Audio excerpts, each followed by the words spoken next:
Selamat datang di channel Novel Official. Sebelum kalian mendengarkan novel Pesona Pujaan Hati, jangan lupa like, share, and subscribe. Kalau tidak ku sentil jantung kalian. Hehehehe.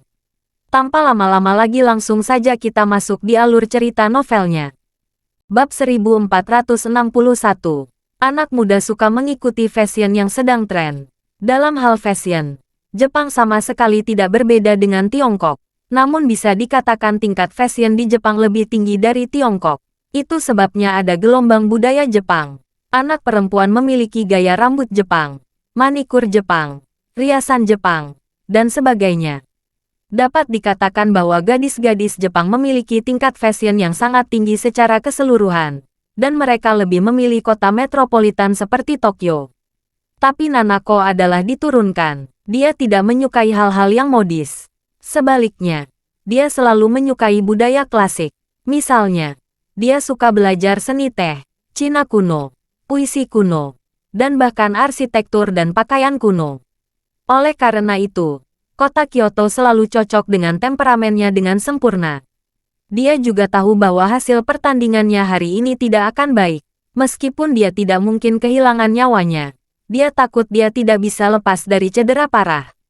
Oleh karena itu, dia berharap setelah cedera, dia bisa kembali ke Kyoto untuk menenangkan diri dan memulihkan tubuhnya. Ketika Yahiko mendengar kata-katanya, dia berseru dengan cinta dan tanpa ragu-ragu. Tidak masalah. Aku akan membersihkan rumah Kyoto. Bagus sekali. Nanako sangat gembira dan berkata dengan penuh semangat. Aku selalu ingin kembali ke Kyoto untuk tinggal sebentar, tapi belum ada kesempatan. Kali ini aku mendapatkan keinginanku. Setelah dia selesai berbicara, dia berkata lagi, ngomong-ngomong, Oto-san, aku ingin merepotkanmu untuk menyapa sekolahku. Oke, Yahiko mengangguk lagi dan lagi. Serahkan padaku. Kamu tidak perlu khawatir. Konsentrasi bertanding saja. Nanako membungkuk lagi. Pukul 9.20, penyelenggara memberitahu para kontestan untuk tampil. Final ini mendapat banyak perhatian. Stasiun TV di seluruh negeri menyiarkan langsung, dan situs video yang tak terhitung jumlahnya juga menyiarkan langsung di internet. Oleh karena itu, Charlie tidak menemani Aurora di atas ring. Dia duduk di belakang kamera TV. Dia percaya bahwa Aurora tidak lagi membutuhkan bimbingannya. Dia bisa menyaksikan pertandingannya dengan tenang. Segera, Aurora dan Nanako memasuki arena dari pintu masuk di kedua sisi ring. Kedua gadis itu menakjubkan. Jadi ketika mereka keluar, mereka membuat seluruh penonton tampil. Begitu mereka berdua muncul, mereka menarik perhatian semua orang. Namun mata mereka berdua mulai mencari orang yang sama di antara penonton. Sosok yang mereka cari adalah Charlie.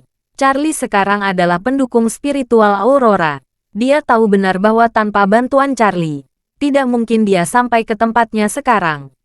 Sedangkan Nanako, Charlie telah memenuhi jantungnya sekarang. Dan sebagian besar alasan dia tetap bertanding meski tahu dia akan kalah atau bahkan terluka parah, adalah karena dia tidak ingin Charlie meremehkan dirinya sendiri. Ketika mereka berdua melihat Charlie, mata mereka tertuju ke arah Charlie pada saat yang sama. Aurora tidak merahasiakan kekaguman dan kesukaan pada wajahnya.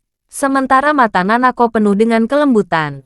Di atas ring, wasit membawa kedua gadis itu ke tengah ring dan menjelaskan aturan permainan kepada mereka secara detail. Bab 1462. Tidak satu pun dari mereka berdua yang memerhatikan wasit. Mereka berdua juga tidak menatap satu sama lain. Mereka menatap Charlie di bawah ring. Charlie merasa sedikit stres. Dia tidak berpikir mereka berdua akan menatap dirinya dari atas ring. Apakah dia begitu tampan? Hanya mereka berdua konsentrasi pada pertandingan. Bukan. Memikirkannya saja. Wasit di atas panggung juga risih. Dia sengaja batuk 2 kali dan berkata, kalian berdua, apakah kalian mendengarkanku? Aurora adalah yang pertama kembali ke akal sehatnya. Dan buru-buru menjawab dengan wajah memerah. Maaf, wasit, saya melamun. Wasit tidak berdaya dan menatap Nanako. Nona Ito, bagaimana dengan Anda? Wajah Ito Nanako langsung memerah. Dan dia buru-buru berkata dengan suara rendah. Maaf wasit, aku juga sedikit kesal. Nanako melirik Aurora. Dia melihat wajah Aurora sudah penuh dengan rasa malu seorang gadis muda. Dia bertanya-tanya, apakah Aurora juga menyukai Charlie? Aurora juga menatap Nanako dengan heran saat ini. Meskipun Nanako lebih tenang dari dirinya, wajahnya juga merah. Dia tidak bisa menahan kagum. Apakah Nanako itu juga menyukai Tuan Wade seperti dirinya? Namun, dia segera melepaskan pikirannya. Dia berpikir seorang pria terbaik Tuan Wade. Saya khawatir kebanyakan wanita tidak dapat menahan ketertarikannya, kan? Oleh karena itu, wajar saja Nanako menyukai Tuan Wade. Bahkan jika dia berubah menjadi gadis Eropa atau Amerika, mungkin dia akan menyukai Tuan Wade juga. Hei, sayang sekali Tuan Wade adalah orang yang sudah menikah. Tidak peduli berapa banyak wanita yang menyukainya, mereka akan sulit memiliki kesempatan untuk bisa berkumpul dengannya, bukan? Ayah selalu memintaku untuk lebih dekat dengan Tuan Wade dan berusaha mencapainya. Tuan Wade juga menyukai saya. Tapi setelah sekian lama, saya tidak tahu bagaimana perasaan Tuan Wade tentang saya. Kedua wanita itu sama memikirkan satu sama lain seperti ini. Wasit mengira dia telah menarik perhatian mereka berdua kembali. Namun kemudian dia melihat mereka berdua tidak memperhatikan. Seolah-olah mereka dalam keadaan yang berlaku. Dia sedikit frustrasi dan bertanya kembali, apakah kalian berdua mengerti? Nanako buru-buru berkata, wasit, maaf, apa yang baru saja Anda katakan? Aurora juga malu. Wasit menyampaikan dan berkata dengan suara rendah, kalian berdua adalah petarung sanda wanita papan atas. Kalian telah melewati semua pertandingan menuju final. Kalian harus fokus pada pertandingan final ini. Ada begitu banyak penonton dan begitu banyak reporter media yang memperhatikan kalian berdua. Aurora berkata dengan nada meminta maaf. Anda dapat yakin, wasit, kami akan bermain dengan baik, pasti. Nanako di samping juga menjulurkan lidahnya dan berkata dengan sungguh-sungguh, wasit, kami siap. Wasit mengangguk dan berkata, kalian berdua tidak memiliki pelatih hari ini, kan? Ya, keduanya mengangguk secara bersamaan. Pelatih Aurora adalah Charlie. Tetapi hari ini Charlie pergi ke kursi penonton dan tidak membimbingnya di bawah ring. Dan pelatih Nanako masih terbaring di kasur rumah sakit menonton siaran langsung. Jadi tak satu pun dari mereka memiliki pelatih yang menemani. Wasit berkata dengan serius, kalian berdua adalah petarung. Kalian tahu tinju dan kaki tidak memiliki mata. Jadi ketika pertandingan dimulai, jika terluka atau cedera, cobalah untuk menilai situasi Anda sendiri seakurat mungkin. Jika ingin berhenti memberi tahu saya tepat waktu, mengerti? Biasanya, saat pertandingan memasuki momen kritis, atau pemain mencapai momen yang sangat kritis, pelatihlah yang melempar handuk dan mengumumkan kekalahan. Namun, jika pelatih tidak ada di lapangan, terserah para pemain itu sendiri. Namun terkadang para pemain dibutakan oleh dirinya sendiri. Saat mereka terluka parah, mereka tidak bisa bereaksi sama sekali, sehingga cedera mereka bisa menjadi lebih parah oleh lawan. Sehingga wasit mengingatkan mereka agar tidak bertahan pada saat kritis. Keduanya mengangguk dengan serius. Jadi, wasit mengumumkan dengan keras, oke, pertandingan dimulai. Bab 1463. Kedua gadis itu masih sedikit mengerti. Ketika wasit pengumuman pertandingan dimulai, tak satu pun dari mereka yang langsung bergerak. Suasana di atas ring terlihat aneh. Saat wasit mengumumkan dimulainya pertandingan, biasanya dua peserta akan cepat mundur ke jarak tertentu. Lalu kedua pemain di kedua sisi akan segera memasuki ritme dan memulai serangan tentatif. Tetapi dua orang di atas ring ini hanya tertegun selama beberapa detik. Pada saat ini, seorang penonton pria berteriak, Aurora, apa yang kamu lakukan? Cepat kalahkan gadis Jepang itu. Ya, Aurora, saatnya memenangkan kejayaan bagi negara. Oh, Aurora, gadis Jepang ini cukup cantik. Berjanjilah padaku. Jangan menamparkan wajahnya. Oke, Aurora tiba-tiba merasa takjub. Pertandingan ini adalah pertandingan level tertinggi yang pernah dia mainkan. Namun, itu juga merupakan pertandingan dengan atmosfer paling tidak kompetitif. Jadi, dia hanya bisa mencoba yang terbaik untuk menghilangkan gangguan ini. Dia berkumpul di Nanako dan berkata, Nona Ito, Jangan jelek. Setelah dia selesai berbicara, dia segera menutup, dan tinju tajam langsung mengarah ke Nanako. Nanako tidak berani berpikir enteng, dan dia membalas serangan dengan semangat. Dia tahu dia tidak akan pernah bisa mengalahkan Aurora jika dia berjuang keras. Perbedaan kekuatan mereka terlalu besar, bahkan tidak akan cukup walaupun berusaha mengakali. Yang dia pikirkan sekarang adalah melakukan yang terbaik untuk bertahan lalu menemukan kesempatan untuk menyerang balik. Dia tidak ingin melukai lawan, hanya perlu mencetak poin secara teknis di depan wasit. Bahkan jika dia kalah, dia tidak akan kalah telak. Jadi, dia dengan cepat mundur dengan kakinya, mengubah tangannya menjadi telapak tangan, dan bertemu tinju Aurora dengan telapak tangannya yang lembut. Kemudian, pada saat kontak, dia dengan cepat mengikuti kekuatan lawan dan mempercepat kecepatan mundurnya. Serangan Aurora bisa dia atasi. Aurora tidak menyangka Nanako menggunakan cara lembut ini untuk meredam pukulan kerasnya. Dia diam-diam terkejut. Cara Nanako meredam pukulan ini menunjukkan pengalamannya yang luar biasa. Tinju Aurora sangat keras. Jika muncul diberi kekuatan dan kecepatan yang cukup, serangan tinju ini akan sangat mematikan. Pada saat ini, tidak peduli apakah lawannya menggunakan bagian manapun dari tubuhnya untuk menahannya, lawannya harus terlebih dahulu mengeluarkan semua kekuatan. Ini seperti mobil yang bergerak cepat yang akan menabrak dinding yang keras. Tubuh manusia di dalam mobil tidak akan tahan dengan kekuatan tabrakan yang besar. Namun, tidak disarankan melawan tinju keras seperti itu dengan kekerasan juga. Cara terbaik adalah menghadapinya dengan lembut, seperti kantung udara yang dikeluarkan saat terjadi tabrakan mobil. Kantong udara yang lembut dan elastis dapat melindungi tubuh manusia dengan baik. Dan pada saat yang sama, dapat menghilangkan kekuatan benturan dengan baik. Ini sangat penting. Nanako mampu menilai seluruh situasi dalam sekejap mata, dan segera merespons, menggunakan telapak tangan yang lembut untuk mengikuti kekuatan Aurora. Aurora sangat menakjubkan dengan langkah ini. Inilah pentingnya pengalaman dan kecepatan reaksi. Dia juga tahu Nanako tidak diragukan lagi, jauh lebih unggul dari dirinya dalam 2 poin itu. Bab 1464. Pada saat ini, Charlie juga mendesah dalam hatinya untuk merespons sempurna Nanako itu. Benar saja, pengalaman tidak setara dengan kekuatan keras.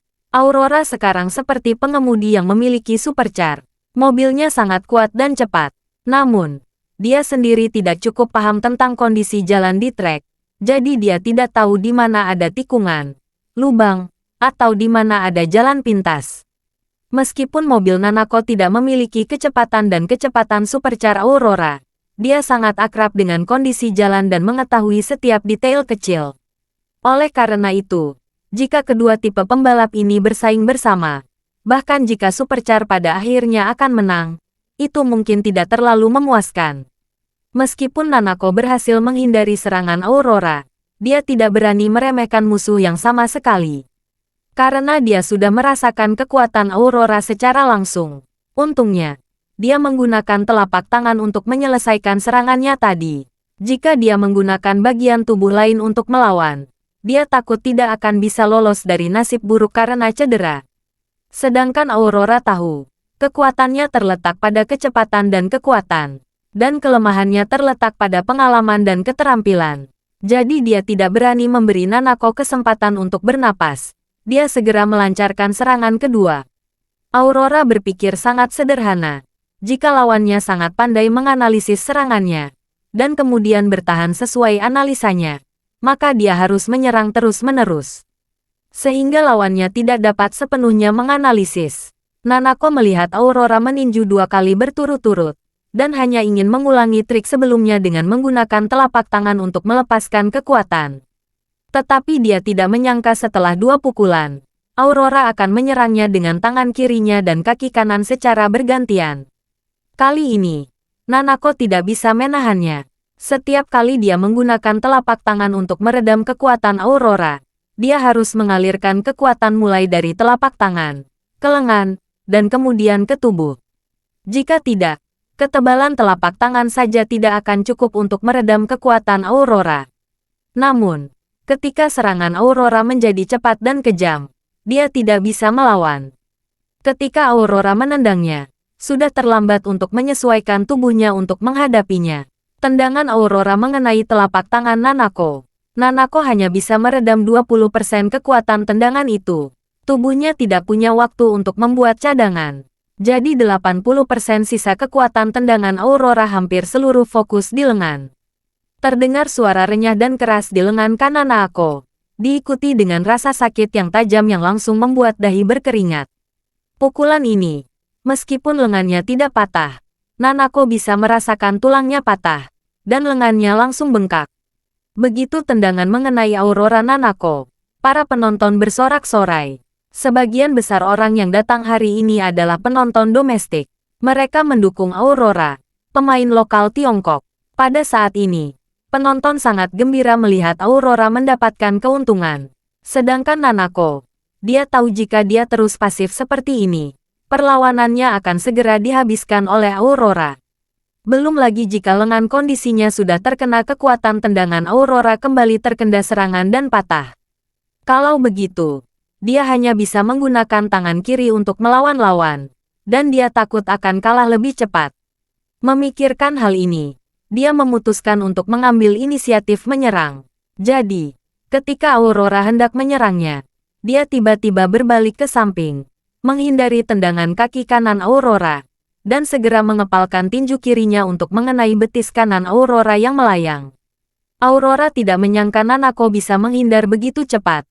Dia hampir mendekat ke sini dan menghindar. Tidak disangkanya Nanako bisa langsung menyerang dirinya saat menghindar. Namun, saat ini, rencana itu belum sepenuhnya mendarat, dan sudah terlambat untuk bertahan. Bab 1465. Pada saat ini, Aurora tidak bisa menahan perasaan kesal karena kecerobohannya. Dia hanya fokus terus menyerang Nanako, dan dia mengabaikan bahwa Nanako adalah master dari master. Dia benar-benar berbeda dari lawan yang dia temui sebelumnya. Oleh karena itu, meskipun serangan yang disebutkan semacam ini memang merupakan ancaman besar bagi Nanako, itu sebenarnya meninggalkan banyak kekurangan padanya. Pada saat ini, Nanako menggunakan tinju kirinya untuk menyerang lutut Aurora dari samping dengan kecepatan tinggi. Dengan keras, Nanako hanya merasa seolah-olah dia telah memukul pelat baja. Seluruh pergelangan tangan terguncang dan mati rasa. Sedangkan Aurora, setelah menerima pukulannya, dia pikir dia akan menderita banyak kerusakan. Ternyata hanya rasa sakit di lututnya. Tingkat rasa sakit ini benar-benar masih dalam kisaran yang dapat diterima. Hampir tidak memiliki dampak nyata pada dirinya. Dia diam-diam terkejut. Setelah Tuan Wade membantu saya menyerap obat ajaib itu, kekuatan saya meningkat banyak. Dan kemampuan tubuh saya untuk bertarung juga sangat meningkat. Saya tahu kekuatan Nanako itu. Jika saya menerima pukulan seperti ini sebelumnya, lutut saya pasti akan cedera parah, dan kemungkinan besar patah tulang. Namun sekarang kesan pukulan Nanako hanya seperti pukulan anak berusia 4 atau 5 tahun. Bukan serangan yang mematikan sama sekali. Nanako juga kagum saat ini. Dia hanya tahu bahwa Aurora sangat kuat sekarang. Terutama kekuatan serangannya yang hebat. Tapi dia tidak pernah berpikir bahwa kemampuan anti-serangan Aurora saat ini juga luar biasa kuat. Pukulannya sudah menggunakan banyak kekuatan. Tetapi melihat Aurora lagi, dia sepertinya tidak merasakan apa-apa. Bahkan ekspresi Aurora tidak menunjukkan rasa sakit, hanya kesal. Pada saat ini, Nanako langsung menyadari bahwa dia benar-benar telah kehilangan kesempatan untuk memenangkan pertandingan ini. Kekuatan serangannya tidak sebaik Aurora. Dia memiliki keterampilan dan pengalaman. Tetapi baru sekarang dia menyadari bahwa kemampuan bertarung dan fisik Aurora telah jauh melampaui kemampuannya. Menurut situasi ini, bahkan jika Aurora tidak bergerak dan membiarkan dirinya bertarung selama 5 atau 10 menit, akan sulit baginya untuk benar-benar menyakitinya. Pada saat ini, Aurora merasa malu dan berani. Dia memutuskan untuk menghadapi Nanako dengan 12 poin semangat. Dia dipermalukan oleh Nanako, dan bahkan merasa malu dengan harapan Charlie untuknya. Dia berpikir dalam hati, bagaimanapun, Tuan Wade telah memberi saya keuntungan besar. Saya seharusnya bisa menekan Nanako tanpa memberi kesempatan melawan. Tetapi jika saya membiarkan Nanako melawan, Tuan Wade pasti kecewa. Memikirkan hal ini, dia segera memuat ke arah Nanako. Biasanya Nanako memiliki ekspresi tenang dan dingin. Kali ini ekspresi ngeri muncul tanpa sadar. Saat dia dengan cepat mundur, dia menatap sosok Aurora, mencoba menemukan celah dalam gerakan Aurora. Pada saat ini, dia tiba-tiba menemukan bahwa semua serangan Aurora terlihat di tubuh bagian atas, dan pertahanan di bagian bawah tampaknya agak kendur. Jadi, dia memutuskan untuk terus memainkan serangan balik defensif. Kali ini, menekankan tubuh bawah Aurora. Terima kasih sudah mendengarkan cerita novel Pesona Pujaan Hati. Sampai jumpa di novel selanjutnya.